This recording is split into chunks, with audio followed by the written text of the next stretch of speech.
থেকে মুক্তি আল্লাহর মতো অসুবিধা নেই। আমি এমপি থাকলে যথেষ্ট কাজ কাম করতে পারবো।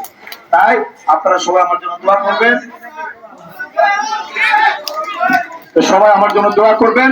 আমি এখন একটা কথা বলতে চাই, যেহেতু আমার বাড়িতে আসছি, আপনাদের সাথে আমি একটু খোলামেলা কথা বলবো, মা বোনদের সাথে, মুরব্বীদের সাথে।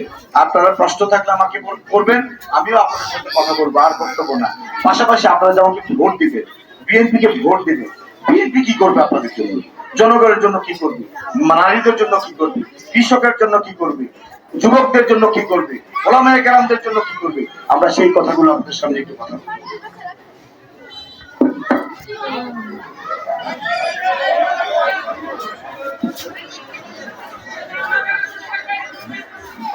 প্রত্যেকের জায়গায় থাকেন, প্রত্যেকের জায়গায় থাকেন।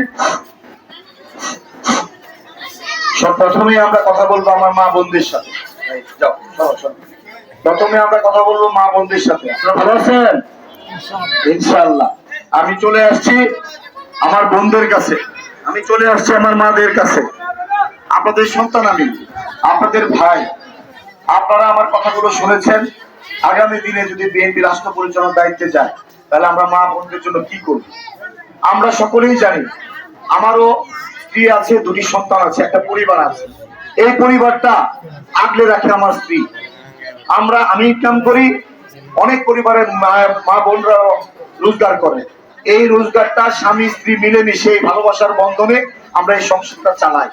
এই সংসারটা চালাতে গিয়ে আমি জানি আমার বোন কোনো না কোনো সংসারের প্রধান, আমার মা কোনো না কোনো সংসারের প্রধান, আমার স্ত্রী কোনো এলাকা থেকে এসেছে আমার সংসারের প্রধান। এই যে আমার বোনরা, স্ত্রীরা, আমার মায়েরা সংসারটা চালায়, এই সংসারটা চালাতে গিয়ে ওনারা অনেক কষ্ট করেন, অনেক কষ্ট করে সংসারটা চালান। অনেক ফ্যামিলি আছে সন্তানাদি মানুষ করতে গিয়ে অনেক কষ্ট করতে হয়।